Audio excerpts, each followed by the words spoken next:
എന്നാ പിന്നെ നമുക്ക് തുടങ്ങാം വിട്ടോ. ഓക്കെ.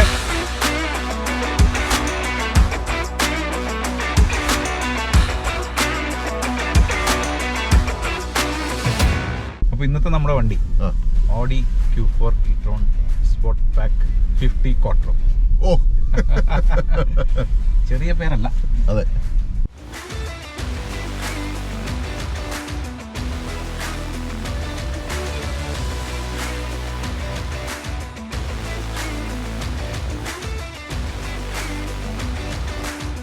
എങ്ങനെയുണ്ട്? ഇത് ഭയങ്കര സ്മൂത്താണ്. പിന്നെ പവർ ഒന്നും നമ്മൾ ഇതുവരെ പരീക്ഷിച്ചില്ല. അതിന് പറ്റിയ കാലാവസ്ഥയല്ല. അതെ. പക്ഷെ ക്വാർട്ടർ ഉള്ളതുകൊണ്ട്, ഓൾ വീൽ ഡ്രൈവ് ആയതുകൊണ്ട് കുറച്ചും കൂടെ ബെറ്റർ ആയിരിക്കും എന്ന് വിചാരിക്കാം. ഓക്കെ. അപ്പോൾ ഇന്ന് നമ്മൾ ടെസ്റ്റ് ഡ്രൈവ് ചെയ്യുന്ന മോഡൽ ഏതാ? ഇത് e-tron Sportback 50 Quattro. 50 അതിന്റെ ഹയസ്റ്റ് വേരിയന്റ് അല്ലേ? Highest variant all wheel drive, 300 horse power, 460 newton metre torque. ഇതിന് താഴെ ഒരു ഓൾ വീൽ ഡ്രൈവ് വേരിയന്റും കൂടെ ഉണ്ട്. ഇത് ഓൾ വീൽ ഡ്രൈവ് ആണ്. ക്വാട്രോ. ഇതിന്റെ താഴെ ഒരു ഓൾ വീൽ ഡ്രൈവ് വേരിയന്റ് കൂടെ ഉണ്ട്. അത് 45 e-tron. 45. 265 ഹോഴ്സ് പവർ ആണ്. അതേപോലെ ടോർക്കും 400 newton metre. 400 newton metre. Okay. അപ്പോൾ ഇതിന്റെ വേരിയന്റ് ഈ 50, 45 പിന്നെ 40 എന്ന് പറഞ്ഞിട്ടൊരു വേരിയന്റ് ഉണ്ട്. അത് റിയർ വീൽ ഡ്രൈവ് ആണ്. Okay. Rear wheel 101 horse power, 310 newton metre torque. 310. Okay. പിന്നെ ഇതിന്റെ താഴെ ഒരു റിയർ വീൽ ഡ്രൈവ് മോഡലിലും ഉണ്ടായിരുന്നു. അത് പക്ഷേ ഈ 2024 മോഡൽ ഇയറിൽ അവർ സ്റ്റോപ്പ് ചെയ്തു. അറ്റ്ലീസ്റ്റ് ഇതുവരെ ലോഞ്ച് ചെയ്തിട്ടില്ല. 30 എന്ന് പറയുന്നത്. ഓക്കെ. അത് 125 ഹോഴ്സ് പവർ മോഡൽ. ആക്ച്വലി ഇതിപ്പോൾ നമ്മൾ നവംബർ അവസാനമാണെങ്കിലും ഇപ്പോൾ ഈ വണ്ടി ഓർഡർ ചെയ്ത് കഴിഞ്ഞാൽ 2024 മോഡൽ ഇയറിൽ മാത്രമേ ഇനി അത് പ്രൊഡക്ഷൻ. അപ്പോൾ മിനിമം ഒരു വർഷത്തിൽ കൂടുതൽ വെയിറ്റിംഗ് ടൈം ഉണ്ടാവുന്നുണ്ട്. അപ്പോൾ അതുകൊണ്ട് ഫീച്ചർ ലിസ്റ്റും മാറ്റമുണ്ട്, കാര്യമായിട്ടുള്ള മാറ്റങ്ങളുണ്ട്. ഈ 2023 മോഡൽ ഇയറിൽ ഈ 50, 45, 40 ഒരു ഓപ്ഷൻ, ഒരു ട്രിം ലെവലേ ഉള്ളൂ. ഓക്കെ. പിന്നെ അതിലെല്ലാം നമ്മൾ എന്തെങ്കിലും അഡീഷണൽ ഫാക്ടറി ഓപ്ഷൻസ് വേണമെങ്കിൽ നമ്മൾ ആഡ് ചെയ്യണം. മറ്റേ അഡീഷണൽ ഫീച്ചേഴ്സ് എന്നുള്ള രീതിയിൽ. പക്ഷേ 2024 മോഡൽ ഇയറിൽ വന്നു കഴിയുമ്പോൾ ഓരോ 50ക്കും 3 വേരിയന്റ് ഉണ്ട്. അത് പറയുമ്പോൾ ഇതിന്റെ വിലയും കൂടെ പറയണം. 67,990 ആണ് ഈ 2023 മോഡൽ ഇയറിൽ ഈ വണ്ടിയുടെ ബേസ് പ്രൈസ്. അതായത് ഫിൻലൻഡില് 67,990 ആണ്. യൂറോ ആണ് ഇതിന്റെ ബേസ് പ്രൈസ്. പക്ഷെ നമ്മൾ ഇന്ന് ഓടിക്കുന്ന വണ്ടിയിൽ ഞെട്ടാൻ തയ്യാറാവാം. 11,000 യൂറോയുടെ ഓപ്ഷൻസ്. അതിനിവിടെ വേറൊരു കാർ മേടിക്കാം. ഓക്കെ. അപ്പോൾ നമ്മള് എനിക്ക് തോന്നുന്നു നമ്മൾ കൊള്ളാം എന്ന് നമുക്ക് തോന്നുന്ന പല ഫീച്ചേഴ്സും ഇതിൽ ഓപ്ഷനിലാണ്. ഓക്കെ.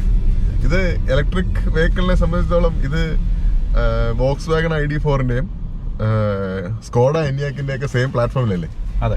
അപ്പൊ ഈ പ്രീമിയം ബാഡ്ജ് ഓടി എന്നുള്ളതുകൊണ്ടാണ് ഇതിന്റെ വില കഥ. അത് അവിടെയാണ് അതിന്റെ കഥ. പ്രീമിയം ബാഡ്ജ് മാത്രമല്ല, ഇന്റീരിയേഴ്സ് ഒക്കെ ഡെഫിനറ്റ്ലി ബെറ്റർ ആണ്. ലുക്കും അതെ, ഫീലും അതെ. അത് അപ്പൊ പ്രീമിയം ബാഡ്ജിനുള്ള വില അല്ലാതെ ആക്ച്വലി ഇതിന് ബാറ്ററി കപ്പാസിറ്റി വൈസ് അല്ലെങ്കിൽ പവർ ടോർക്ക് വൈസ് ഒന്നും സ്കോഡയിലോ വോക്സ് വാഗണിലോ ഉള്ള മോഡലിനേക്കാളും കൂടുതലായിട്ടൊന്നുമില്ല. ഇപ്പൊ ഈ ഹയസ്റ്റ് വേരിയന്റും ID4 GTX ഉണ്ട്, 300 ഹോഴ്സ് പവർ. സ്കോഡയിൽ എനിയാക് RS സിമിലർ. അപ്പോൾ റേഞ്ചിലും ബാറ്ററിയിലും പവറിലും വ്യത്യാസമില്ല. ബാഡ്ജും ഇന്റീരിയറും ക്വാളിറ്റിയും. ഓഫ് കോഴ്സ് ഓഡി ഒരു വളരെ ഡിസൈറബിൾ ബാഡ്ജാണ്. പിന്നെ എസ്പെഷ്യലി നോർഡിക് രാജ്യങ്ങളിൽ ഇതിന്റെ ക്വാട്രോ എനിക്കൊന്ന് പലരുടെ അടുത്തൊന്നും കേട്ടിട്ടുണ്ട്. അതായത് സ്നോയിലും ഇങ്ങനത്തെ വെതറിലും ഓടിക്കാൻ ഏറ്റവും കോൺഫിഡന്റ് ആയിട്ട് ഓടിക്കാൻ പറ്റുന്ന വണ്ടി. ക്വാട്രോ എന്നുള്ളത് സാധാരണ പെട്രോൾ ഡീസൽ വണ്ടികളിൽ കിട്ടുന്ന ഓൾ വീൽ ഡ്രൈവ് സിസ്റ്റം അല്ല. ഇത് ഇപ്പോൾ 2 മോട്ടോർ വെച്ചിട്ടുള്ള ഓഫ് കോഴ്സ് പരിപാടിയാണ്. വ്യത്യാസമുണ്ട്. പേര് പിന്നെ ഓഡി ആയതുകൊണ്ടും അതിന്റെ പറഞ്ഞ പോലെ കുറച്ച് കാര്യങ്ങൾ സ്പെഷ്യൽ ആയിട്ടുള്ളതുകൊണ്ട് അതിന്റെ ഈ എന്താ പറയാ ഫ്രണ്ട് ലൈറ്റിംഗ് LED ലൈറ്റിംഗ് ഇവിടുത്തെ ഡേ ടൈം റണ്ണിങ് ലൈറ്റ്സിന്റെ ഈ പറഞ്ഞ ഞാനത് വേറെ വണ്ടിയിൽ കണ്ടിട്ടില്ല, ആദ്യമായിട്ടാണ് ഞാൻ കാണുന്നത്. ആണോ എന്ന് എനിക്കറിയില്ല. പക്ഷെ ഈ കോൺഫിഗറബിൾ ആയിട്ടുള്ള അറ്റ്ലീസ്റ്റ് 4 ഓപ്ഷൻ ഉണ്ട് front LED day time running lights. പല ഡിസൈനിൽ കത്തും അല്ലേ? Matrix LED lights. ഓക്കെ, പക്ഷേ അതൊന്ന് ഓപ്ഷനിലാണ്. ഒരു ഫാൻസി സംഭവം എന്നുള്ളതാണ്. പല രീതിയിൽ നമ്മുടെ ഈ 2024 മോഡൽ ഇയറിന്റെ കാര്യം പറഞ്ഞപ്പോൾ അതിൽ പല ട്രിം ലെവൽ ഉണ്ടെന്ന് പറഞ്ഞല്ലോ. അതിൽ ചില ട്രിം ലെവൽസിൽ ഇത് സ്റ്റാൻഡേർഡ് ആണ്. പക്ഷേ ഈ മോഡലിന് 67,990 ആകുമ്പോൾ 2024 മോഡൽ ഇയറിൽ ടോപ്പ് ട്രിമിന് 74,990 ആണ് വില. ഓപ്ഷൻസ് സ്റ്റാൻഡേർഡ് ഫീച്ചേഴ്സ് കൂടുതലുണ്ടെങ്കിലും വിലയും അതനുസരിച്ച്. ഇതിപ്പോ നമ്മൾ ഓടിക്കുന്ന സ്പോർട്സ് ബാക്ക് വെർഷൻ അല്ലേ, അതായത് മറ്റേ കൂപ്പേ ബാക്ക് ഇതായിട്ടുള്ള. അപ്പൊ സ്റ്റൈലിംഗ് ഓഫ് കോഴ്സ് കൊള്ളാം. റേഞ്ച് കുറച്ചുകൂടെ ബെറ്റർ ആണെന്നാണ് പറയുന്നത്. ഓക്കെ, അത് ഈ പറഞ്ഞ എയറോ ഡൈനാമിക് ഷേപ്പ് ആയതുകൊണ്ടാണ്. പക്ഷെ ഇതിന്റെ ഫ്രണ്ടിൽ 2 മറ്റേ ഫേക്ക് എയർ വെന്റ്സ് ഉണ്ട്. അത് എയർ വെന്റ് അല്ലല്ലോ, അത് കണ്ടിട്ടൊരു എയർ വെന്റ് പോലെ ഉണ്ട് ഏറ്റവും ഫ്രണ്ടില്. അതൊരു എന്താ പറയാ, എയറിന് പോകാൻ പറ്റുന്ന സാധനമല്ല, കണ്ട എയർ വെന്റ് പോലെ പോകും. ഇത് കൂപ്പേ അല്ലാത്ത e-tron വേർഷൻ എടുത്തു കഴിഞ്ഞിട്ടുണ്ടെങ്കിൽ അതിന് ഏകദേശം 2,000 യൂറോ കുറവാണ്. സ്റ്റൈലിങ്ങിന് വേണ്ടിയുള്ള വിലയാണ്. സ്റ്റൈലിങ്ങും പിന്നെ നാമമാത്രമായിട്ടുള്ള റേഞ്ച് ഇൻക്രീസിന് വേണ്ടി. പ്രാക്ടിക്കാലിറ്റി വൈസ് ഇതിന് സാധാരണ മോഡലിനെക്കാട്ടിലും സ്പോർട്സ് ബാക്കിന് സാധാരണ മോഡലിനെക്കാട്ടിലും ബൂട്ട് സ്പേസ് കുറവാണോ കൂടുതലാണോ? സാധാരണ അങ്ങനെ കുറവാണല്ലോ കാണാറ്. ഇതിന് കുറവല്ല എന്നാണ് കമ്പനി അവകാശം. 535 ലിറ്റേഴ്സ് ആണ്. 535. സോ 535 എന്ന് പറയുമ്പോൾ മറ്റേ എനിക്ക് തോന്നുന്നത് അയണിക് 5 500 സംതിങ് 520 ആയിരുന്നു. പക്ഷേ അതിനൊക്കെ കൂടുതലാണ്. പക്ഷെ ഇപ്പൊ പറഞ്ഞ പോലെ സ്കോഡയുടെ കാര്യം പറഞ്ഞാൽ അതിന് 560 580 റേഞ്ചിലാണ്. പിന്നെ നമ്മൾ ഡിക്കി നമ്മൾ ശ്രദ്ധിച്ചു, കിക്ക് സെൻസർ ഉണ്ട്, ഓപ്ഷനിലാണ്. അത് ഓപ്ഷനിലാണ്. മറ്റേ electrically operated opening and closing ഉണ്ട്. സോ പിന്നെ HUD ഉണ്ട്, ഹഡ് ഡിസ്പ്ലേ ഉണ്ട്. ശരിയാ, അത് MMI Pro എന്ന് പറഞ്ഞിട്ടൊരു പാക്കേജ് ഉണ്ട്. അപ്പൊ അതിന്റെ ഭാഗമായിട്ടാണ് ഹഡ് ഡിസ്പ്ലേ. എനിക്കിവിടെ ഒന്നും കാണാൻ പറ്റില്ല, പക്ഷെ എനിക്കൊന്ന് ഡ്രൈവർ ക്ലിയർ ആയിട്ട് കാണാം. ഇത് കോൺഫിഗറബിൾ ആണ്. അപ്പൊ എനിക്ക് ഇപ്പൊ ഇതിൽ കാണാവുന്നത് നമ്മളിപ്പോ ഓടിക്കുന്ന സ്പീഡ് കാണാൻ പറ്റും. പിന്നെ ഇപ്പോ ഞാൻ അഡാപ്റ്റീവ് ക്രൂസ് കൺട്രോൾ ഇട്ടിട്ടുണ്ട്. അപ്പോ ലൈൻ ഡിപ്പാർച്ചർ വാർണിംഗ് അങ്ങനത്തെ സാധനങ്ങളെല്ലാം. എനിക്ക് മുമ്പിൽ ആ വണ്ടി പോകുന്നത് എനിക്ക് ഇതിൽ മുമ്പിൽ വണ്ടി ഡിറ്റക്ട് ചെയ്യുന്നത് ഇവിടെ കാണിക്കുന്നു. പിന്നെ സ്പീഡ് ലിമിറ്റ് കാണിക്കും. ഫ്രണ്ട് സീറ്റ് ഹീറ്റിംഗ് ഉണ്ട്. സ്റ്റിയറിംഗ് വീൽ ഹീറ്റിംഗ് ഉണ്ട്. അതൊരു പ്രീമിയം ഓപ്ഷൻ ആയിരിക്കും. സ്റ്റിയറിംഗ് വീൽ ഹീറ്റിംഗിന്റെ ബട്ടൺ സ്റ്റിയറിംഗിൽ ഇവിടെ തന്നെയാണ്. അത് വളരെ സൗകര്യമാണ്. ഇവിടെ തന്നെ ബട്ടൺ ഉള്ളത്. ഇതിന് ആക്ച്വലി ഇപ്പോ ID4 ഒക്കെ കമ്പയർ ചെയ്ത് കഴിഞ്ഞാൽ ബട്ടൺസ് കൂടുതലാണ്. മറ്റേന്ന് ഫുൾ ഒരു എല്ലാം ടച്ച് സ്ക്രീൻ. പക്ഷെ ഇതിന് അറ്റ്ലീസ്റ്റ് AC കൺട്രോൾസിന് ബട്ടൺ ഉണ്ട്. ഇതേപോലെ ഈ സ്റ്റിയറിംഗ് വീൽ ഹീറ്റിങ്ങിന് ഇവിടെ ഒരു ബട്ടൺ ഉണ്ട്. പക്ഷെ അത് സ്റ്റിയറിംഗ് വീലിലെ ബട്ടൺ വണ്ടി ഓഫ് ആയിരിക്കുമ്പോൾ ലൈറ്റ് ഓഫ് ആയിരിക്കും. അവിടെ ബട്ടൺ ഉണ്ടെന്നുള്ളത് നമുക്ക് വണ്ടി ഓൺ ചെയ്ത് കഴിഞ്ഞാൽ അറിയാൻ പറ്റും. ഡിസ്പ്ലേ എങ്ങനെയുണ്ട്? ഡിസ്പ്ലേ ചെറുതാണ്. എനിക്ക് തോന്നുന്നത് 10.25 ഇഞ്ചാണ്. ഈ AC വെന്റ് കറക്റ്റ് നമ്മൾ സ്റ്റിയറിംഗിന് കൈ പിടിക്കുന്നിടത്ത് തന്നെയാണല്ലോ ഇരിക്കുന്നത്. അപ്പോൾ ഈ പറഞ്ഞ പോലെ ചൂടത്ത് തണുപ്പത്ത് ചൂടും അടിക്കുമ്പോൾ എന്ത് തോന്നുന്നു? ആക്ച്വലി ഇതിപ്പോ ഒരു കംഫർട്ടബിൾ ടെമ്പറേച്ചർ ആണ്. ഇന്ന് തണുപ്പാണല്ലോ. ഇന്ന് -1 പുറത്ത്. സ്നോ ചെയ്തിട്ടുണ്ട്. ഇത് ഇപ്പൊ വളരെ കംഫർട്ടബിൾ ആണ്. പാസഞ്ചർ സൈഡില് 2 ഉണ്ട്. അത് ആക്ച്വലി ഇങ്ങനെ 2 സൈഡ് ബൈ സൈഡ് ആണ് വെച്ചേക്കുന്നത്. സാധാരണ നമ്മൾ ഇങ്ങനെ പറഞ്ഞ സൈഡിൽ നടുക്കും കാണാറുള്ളൂ. നടുക്ക് വലിയ സ്ക്രീൻ ആണല്ലോ. നടുക്ക് വെച്ചിട്ട് പുറകോട്ട് പോകേണ്ട ആവശ്യമില്ല. കാരണം പുറകില് AC വെന്റ് ഉണ്ട്. ആക്ച്വലി 3 സോൺ ക്ലൈമറ്റ് കൺട്രോൾ ആണ്. അപ്പോൾ പുറകിലുള്ളവർക്ക് സെപ്പറേറ്റ്ലി സെറ്റ് ചെയ്യാം. പിന്നെ പുറകിലത്തെ കാര്യം പറഞ്ഞപ്പോൾ പുറകില് 2 USB ചാർജിങ് സോക്കറ്റ് ഉണ്ട്. പിന്നെ ഒരു 12 വോൾട്ട് സോക്കറ്റ് ഉണ്ട്. നമ്മൾ ഇരുന്ന് നോക്കി. അപ്പോൾ അണ്ടർ ദൈ സപ്പോർട്ട് അത്യാവശ്യം നല്ല രീതിയിലുണ്ട്. തീരെ കുറവ് എന്ന് പറയാനില്ല. പക്ഷെ ബാക്ക് സീറ്റ് അഡ്ജസ്റ്റ്മെന്റ് ഓപ്ഷൻസ് കുറവാണ്. 60-40 സ്പ്ലിറ്റ് ഫോൾഡിംഗ് ഉണ്ട്. ഇപ്പൊ ഈ ഓപ്ഷൻ എന്ന് പറഞ്ഞ എമൗണ്ടിന് ശരിക്കും നമുക്കൊരു ചെറിയ വണ്ടി മേടിക്കാം. ഒരു ഈ പറഞ്ഞൊരു സ്മോൾ ഹാച്ച് ബാക്ക് നമുക്ക് ഈസി ആയിട്ട് പുതിയത് നമുക്ക് എടുക്കാം. 11,000 എന്ന് പറഞ്ഞാൽ കുറച്ച് അക്രമമാണ്. 11,000 കഴിഞ്ഞിട്ട് പിന്നെ ആ ടയറും വീലും കൂടെ അടക്കം 15,000 അടുത്താണ്. ഓക്കെ അല്ല, അത് ജസ്റ്റ് എന്ന് പറയണേ, ഇതിപ്പോ ഞങ്ങൾ നോർഡിക്സിലാണ്, ഫിൻലൻഡിലാണ്. നമ്മളൊരു വണ്ടി മേടിക്കുമ്പോൾ നമുക്ക് 2 സെറ്റ് ടയറാണ് കിട്ടുന്നത്. അതായത് 4 അല്ല, ടയറും വീലും 8 എണ്ണമാണ് കിട്ടുന്നത്. അതായത് വിന്ററിനൊരു സെറ്റ്, സമ്മറിനൊരു സെറ്റ്. അപ്പോൾ നമ്മളിപ്പോൾ ഓടിക്കുന്ന വിന്റർ ടയേഴ്സിലാണ്. അത് ഈ വിന്റർ സീസൺ കഴിയുമ്പോൾ നമ്മൾ സമ്മർ ടയേഴ്സിലേക്ക് മാറ്റും. അപ്പോൾ അതുകൊണ്ടാണ് ഈ പറഞ്ഞ ഓപ്ഷണൽ പ്ലസ് ടയർ എന്നുള്ള ഒരു കൺസെപ്റ്റ് വന്നത്. അങ്ങനത്തെ ടയർ ഇല്ലാതെ ഓടിക്കാൻ പറ്റില്ലല്ലോ. ഇപ്പൊ നമ്മൾ നാട്ടിൽ പറഞ്ഞാൽ അയ്യത്ത് കിടക്കും. പിന്നെ ഇതിന് ഡി ആൻഡ് ബി മോഡ് ഉണ്ട്. അപ്പോൾ ഇപ്പം ഞാൻ ഡി മോഡിലാണ്. അപ്പോൾ ഡി മോഡിൽ ആക്ച്വലി ഇതിന് റീജൻ ബ്രേക്കിംഗ് ഇല്ല. കാലെടുത്ത് കഴിഞ്ഞാൽ എന്തായിരിക്കും അത്? ബി എന്ന് പറഞ്ഞാൽ ബ്രേക്ക് എന്ന് ഞാൻ അങ്ങോട്ട് അനുമാനിക്കുന്നു. അതേപോലെ ഡി ഡ്രൈവ്. അപ്പോൾ ഡി മോഡിൽ ഇട്ട് കഴിഞ്ഞിട്ടുണ്ടെങ്കിൽ റീജൻ ബ്രേക്കിംഗ് ഇതിന് ഇല്ലെന്ന് തന്നെ. ഡ്രൈവ് മോഡ്സ് സെലക്ട് ചെയ്യാനുള്ള വേറെ ഉണ്ട്. ഡ്രൈവ് സെലക്ട് എന്ന് പറഞ്ഞ ഇവിടെ ഒരു button, drive select button. Actually ഈ ഒരു പൊസിഷനിങ്ങിനെ കുറിച്ച് നിങ്ങൾ എന്താ പറയുക? സാധാരണ ഓഡിയിൽ ഇങ്ങനെ അല്ലല്ലോ. അതായത് ഈ റിവേഴ്സ്, ന്യൂട്രൽ സെലക്ട് ചെയ്യുന്ന, ഡ്രൈവിംഗ് മോഡ് സെലക്ട് ചെയ്യുന്നത് ഓഡിയിൽ ഇങ്ങനെയല്ല. ഒരു ചെറിയൊരു ഹാൻഡിൽ ഉണ്ട്. ഇതിനിപ്പോ ഒരു ചെറിയൊരു സിംഗിൾ വിരൽ വെച്ച് ഓപ്പറേറ്റ് ചെയ്യാൻ പറ്റുന്ന ഒരു ചെറിയ കൺട്രോളറാണ്. അത്രേ ഉള്ളൂ. പിന്നെ അത് മാത്രമല്ല സ്റ്റാർട്ട് സ്റ്റോപ്പ് ബട്ടണും ഇവിടെയാണ്. സാറിന് ഡാഷിൽ വരുന്ന സാധനം ഇപ്പൊ ഈ സെൻട്രൽ കൺസോളിന്റെ താഴെയാണ് സ്റ്റാർട്ട് സ്റ്റോപ്പ് ബട്ടൺ വരുന്നത്.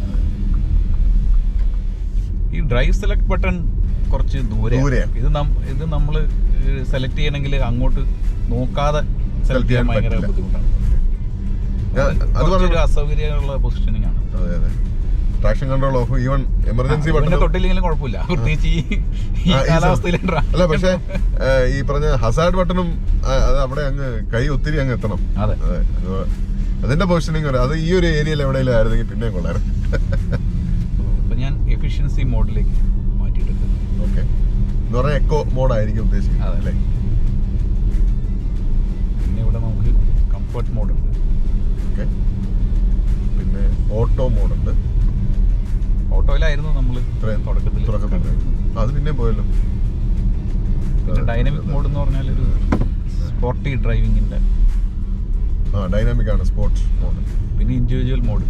ഈ ഇത് സെലക്ട് ചെയ്ത ഉടനെ തന്നെ അത് ഡിസ്പ്ലേ പോകുന്നത് കുറച്ച് അന്നോയിങ് ആയിട്ട് തോന്നില്ല? നിങ്ങൾക്ക് അത് സെലക്ട് ചെയ്യാൻ ഒരു സാവധാനം തരുന്നില്ലായിരുന്നു? ഏത് മോഡാണെന്നുള്ളത് പെട്ടെന്ന് സെലക്ട് ചെയ്തോണെന്നുള്ളത് പെട്ടെന്ന് തീരുമാനം.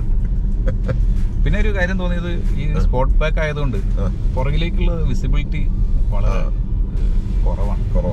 പ്രത്യേകിച്ച് എനിക്ക് തോന്നുന്നു ഇപ്പൊ പുറകിൽ ആരും ഇല്ല, അതുകൊണ്ട് ഓക്കെയാണ്. പക്ഷെ പുറകിൽ ആൾക്കാരുണ്ടെങ്കിൽ ഒന്നും കാണില്ല എന്നാണ്. സ്പോർട്സ് ബാക്ക് എന്ന് പറയുമ്പോൾ ഓഫ് കോഴ്സ് ആ ഒരു സ്റ്റൈലിങ്ങിന് വേണ്ടി അങ്ങനെ ഒരു. അതെ, പക്ഷെ അതിലിപ്പോ വിസിബിലിറ്റി ആണ് അതിന്റെ ഒരു കാഷ്വാലിറ്റി. അതെ. പിന്നെ ഇതിൽ സോണോസ് പ്രീമിയം സൗണ്ട് സിസ്റ്റം ഉണ്ട്. ഇപ്പോൾ ബൂട്ട് സ്പേസിൽ നമുക്ക് നമ്മളാ എന്താ പറയാ, ബൂട്ട് കവർ പൊക്കി കഴിയുമ്പോൾ അതിന്റെ താഴെ ഒരു കുറച്ചൊരു സ്പേസ് ഉണ്ട്. അത്യാവശ്യം ചാർജറൊക്കെ വെക്കാൻ ഉപകരിക്കും. ആ ഒരു വേറൊരു ബോക്സ് ആയിട്ട് നമ്മൾ കണ്ടിരുന്നു. അതിന്റെ സൗണ്ട് സിസ്റ്റത്തിന്റെ സബ് വൂഫർ ആണെന്നാണ് ഞാൻ മനസ്സിലാക്കിയത്. ചാർജിങ് ഇതിന് DC ചാർജിങ് 135 kW വരെയാണ് മാക്സിമം പീക്ക് ചാർജിങ് പവർ. 135 അവകാശപ്പെടുന്നത്. പക്ഷേ ഇതിന് ഞാൻ ഓൺലൈനിലൊക്കെ കാണുന്നത് ഈ ഫോക്സ് വാഗൺ ഒരുപാട് പരീക്ഷണങ്ങൾ നടത്തിക്കൊണ്ടിരിക്കുന്നുണ്ട്. അപ്പോൾ പുതിയ സോഫ്റ്റ്വെയർ വെർഷൻസ് വരുമ്പോൾ 150 ID ബസ് ലോഞ്ച് ചെയ്തിട്ടുണ്ട്. അതിന് 170 വരെയൊക്കെ പീക്ക് ചാർജിങ് കാണുന്നുണ്ട്. അപ്പോൾ എനിക്കൊന്നും ഒരു സോഫ്റ്റ്വെയർ അപ്ഡേറ്റ് വഴി ഇത് അപ്ഡേറ്റ് ചെയ്യപ്പെടാവുന്നതാണ്. അപ്പോൾ അതായത് നമ്മളൊരു 0 to 80 അപ്പോൾ പെട്ടെന്ന് കുറച്ചുകൂടെ ഫാസ്റ്റ് ആയിട്ട് ചാർജ്. പക്ഷെ എനിക്ക് തോന്നുന്നു അതില് ചില കേസിൽ പീക്ക് ചാർജിങ് പവർ കൂടുതലാണെങ്കിലും ഈ 10 to 80 ടൈം പറയുന്നതിൽ വലിയ വ്യത്യാസമൊന്നുമില്ല. അതിപ്പോ നമുക്ക് അത്യാവശ്യപ്പെട്ട എവിടെയെങ്കിലും പോകണമെങ്കിൽ ആ ഇനീഷ്യൽ ഒരു 20% അല്ലെങ്കിൽ ഒരു 30% പെട്ടെന്ന് കിട്ടും. പക്ഷെ നമ്മളിപ്പോ ഈ 10 to 80 ഫുള്ള് ചാർജ് ചെയ്യുകയാണെങ്കിൽ അതിന് വലിയ ഡിഫറൻസ് ഉണ്ടാവില്ല. പിന്നെ AC ചാർജിങ് പറയുകയാണെങ്കിൽ 11 കിലോവാട്ട് ആണ് AC ചാർജ് മാക്സിമം. അപ്പോൾ ഈ 77 kWh ബാറ്ററി എന്ന് പറയുമ്പോൾ ഫുൾ ചാർജ് ആവാൻ എനിക്ക് തോന്നുന്നു ഒരു 8 മണിക്കൂർ. അപ്പോൾ ഓവർനൈറ്റ് 8.5 മണിക്കൂർ പ്രതീക്ഷിക്കാം. അതെ, അപ്പോൾ ഓവർനൈറ്റ് ചാർജ് ചെയ്തിടാം AC. ഇപ്പോൾ പെട്രോൾ പമ്പിലും അവിടെ ചാർജേഴ്സ് ഉള്ളിടത്ത്, ഫാസ്റ്റ് ചാർജേഴ്സ് ഉള്ളിടത്ത് പെട്ടെന്ന്. പിന്നെ ഈ ഇതിന്റെ പ്രത്യേകത, ഈ സ്റ്റിയറിംഗ് വീലിന്റെ ഷേപ്പ് ഒരു ഹെക്സഗണൽ ഷേപ്പ്. അതൊക്കെ എന്ത് തോന്നുന്നു? ആക്ച്വലി നമ്മൾ ഓടിക്കുമ്പോൾ നമ്മൾ പ്രത്യേകിച്ച് അറിയുന്നില്ല അത്. ഓക്കെ, അതുകൊണ്ടുള്ള ഒരു ബുദ്ധിമുട്ടൊന്നും നമ്മൾ ഓടിക്കുമ്പോൾ തോന്നുന്നില്ല. പക്ഷെ ഇവിടെ നല്ല സുഖമായിട്ട് പിടിച്ചിരിക്കും. ഒരു ഫോർമുല 1 കാറിന്റെ ഇതുപോലെ അല്ലേ, ഒരു പ്രത്യേകതരം ഷേപ്പാണ്. പക്ഷെ ഫോർമുല 1 താഴെയാണ് കട്ട്, മേളിലല്ല കട്ട്. രസമുള്ള ഷേപ്പ്. അപ്പൊ നമ്മളിപ്പോ ശ്രദ്ധിച്ചത് പാർക്കിങ്ങിന്റെ ക്യാമറ ചെക്ക് ചെയ്തപ്പോ പാർക്കിംഗ് ക്യാമറ ഉണ്ട്, പക്ഷെ 360 ക്യാമറ 360 ഡിഗ്രി വ്യൂ ഓപ്ഷനിലാണ്. ഓക്കെ, ആക്ച്വലി ആ ഫ്രണ്ടിൽ കണ്ടാൽ തോന്നുന്നു നമുക്ക് ക്യാമറ ഉണ്ടെന്ന്, പക്ഷെ അത് ആ ഭാഗം അടച്ചു വെച്ചിരിക്കുക. ഇത്രയും പൈസ കൊടുക്കുമ്പോ അത് ഇല്ലാണ്ട് കിട്ടിയിരുന്നെങ്കിൽ നന്നായിരുന്നു. പിന്നെ ഫ്രണ്ട് സീറ്റ് വളരെ കംഫർട്ടബിൾ ആണ്. അതെ, അത് പറയാമല്ലോ. സീറ്റിംഗ് പൊസിഷൻ, ഈ മൂവബിൾ സെൻട്രൽ ഹാൻഡ് റെസ്റ്റ്, പിന്നെ സീറ്റിംഗ് പൊസിഷൻ വളരെ കംഫർട്ടബിൾ ആണ്. ഇത് ഭയങ്കര ഒരു നല്ലൊരു ബോഡി ഹഗ്ഗിംഗ് ടൈപ്പ് സീറ്റാണ്. അത് ഒരു എസ് ലൈൻ ഇന്റീരിയർ പാക്കേജ് ഉണ്ട് അത് ഓപ്ഷൻ, അതിന്റെ ഭാഗമാണ്. സീറ്റ്സ് ഇലക്ട്രിക്കലി അഡ്ജസ്റ്റബിൾ ആണ്. അതെ അതെ. പിന്നെ ഫ്രണ്ടില് നമുക്ക് കുറച്ച് സ്റ്റോറേജ് സ്പേസ് ഉണ്ട്. ഫ്രണ്ടിലെ സ്റ്റോറേജ് സ്പേസിനെ കുറിച്ച് പറയണല്ലോ. ആക്ച്വലി ഈ എന്താ പറയാ, നമുക്ക് ആവശ്യത്തിന് 2 USB ചാർജറും ഒരു 12 volt ചാർജറും ഉണ്ട്. പക്ഷേ ഈ സ്റ്റോറേജ് സ്പേസ് എന്ന് പറയുന്നത് കുറച്ചൊരു കൈ ഇങ്ങനെ അകത്തേക്കിട്ട് കൊണ്ട് വെക്കേണ്ട ഒരു സിറ്റുവേഷൻ ആണ്. ഡ്രൈവ് സെലക്ടർ അതെ ഉള്ള കൺസോൾ ഇവിടെ ഇങ്ങനെ തള്ളി നിൽക്കുക, മൂവ് ചെയ്യാൻ പറ്റില്ല. അതിന്റെ താഴെയായിട്ടാണ് ഈ സ്റ്റോറേജ് സ്പേസ്. അപ്പോൾ ഇപ്പൊ നിങ്ങൾ ഡ്രൈവ് ചെയ്തുകൊണ്ടിരിക്കുന്നതിന്റെ ഇടയ്ക്ക് അതിൽ നിന്ന് ഒരു സാധനം എടുക്കുക എന്ന് പറഞ്ഞാൽ കുറച്ച് പാടുപെടും. പ്രത്യേകിച്ച് ഫോണോ വല്ല അവിടെ വെച്ച് കഴിഞ്ഞിട്ടുണ്ടെങ്കിൽ അങ്ങോട്ട് എത്തണമെങ്കിൽ പറ്റും. പക്ഷെ ഈ പറഞ്ഞ പോലെ കുറച്ച്. പിന്നെ കപ്പ് ഹോൾഡേഴ്സ് ഉണ്ട് 2 പിന്നെ ഈ ആംബ്രസിന്റെ താഴെ ഒരു അത്യാവശ്യം ഡീപ്പായിട്ടുള്ള സ്റ്റോറേജ് ഉണ്ട്. പിന്നെ ജനറലി ചോദിച്ചാ ഡ്രൈവിംഗ്